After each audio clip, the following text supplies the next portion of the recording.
What's going on, folks? Thanks for joining me for another episode of Duck Gun Chronicles.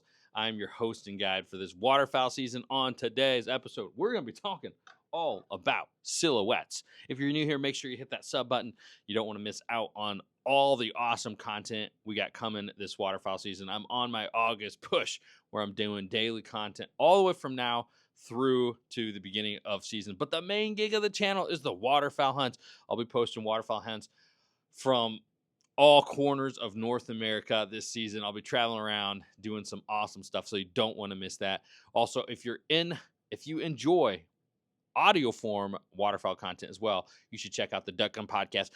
That's my podcast, one of the biggest and best in the waterfowl industry. All right, without further ado, let's go ahead and talk about some silhouettes. So, I got some final approach waterfowl silhouettes here in my hands, and we're going to take a look at them. So let's get this out of my hand, get this mic off this one so I can use both my hands and kind of do all this, do this justice. But first off, we got the Mallard Silhouette, Mallard Drake, and man, these just look super, super crisp.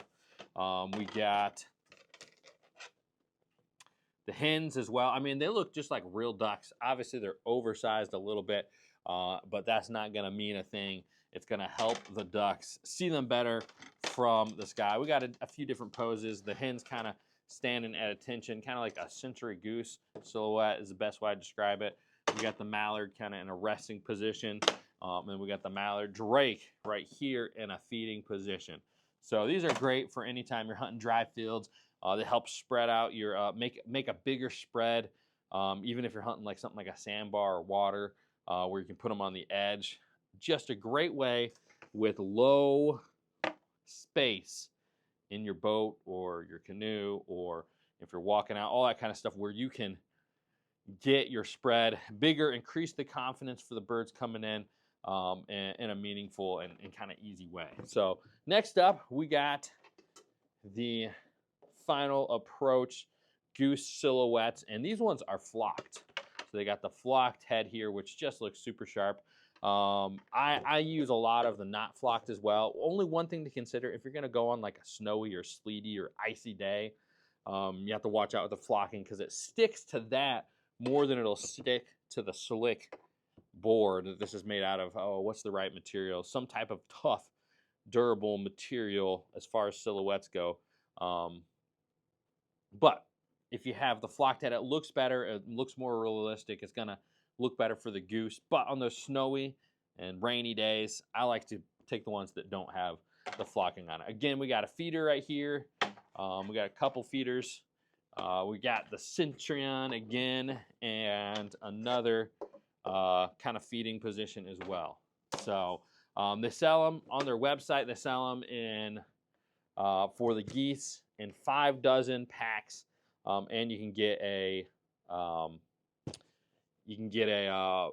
formed hard side bag as well. It says it can fit 5 dozen, but you can get more there in there if you want to stretch it and put some duck silhouettes in there. The ducks, they sell them individually by a dozen at a time as well. But we've been using silhouettes, I mean, for the last 5 years. The cat's out of the bag. It's not like a big secret anymore about like, are silhouettes good? Like, I remember the first time I heard about it, I'm like, how in the world can a piece of cardboard, trick a bird? And I think part of it is their depth perception. The same reason you can use oversized and undersized decoys. They got an eye on one side of their head, so they just don't have the best depth perception. And they're really made to look in a 3-dimensional way, even though it's on a 2D board here. So they're flying at a distance. They see this.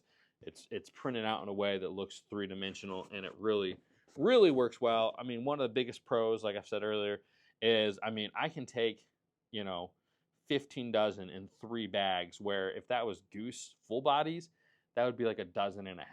So a lot of people say you need more silhouettes than full bodies to fool the birds the same way.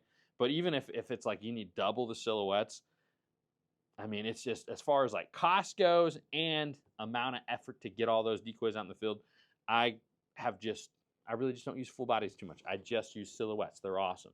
They're the bee's knees. So we use them all the time here for goose.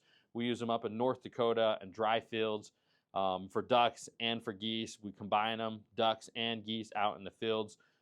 They do seem to have their preferences on species, so you kind of have to split them out and arrange them in a way where you're not going to mess up the geese or the ducks. So anyways, I hope that kind of helps you guys. If you are interested in checking these out, you can go to fabrand.com. You use code DuckGun10 over there and get a discount. And I'll put a code down in the description as well to help you find your way over there. Definitely, guys, definitely consider adding some of this to your spread. It's going to make a world of difference. That's all we got today, guys. I'm Jordan, Ducking Chronicles, and we'll see you on the next one.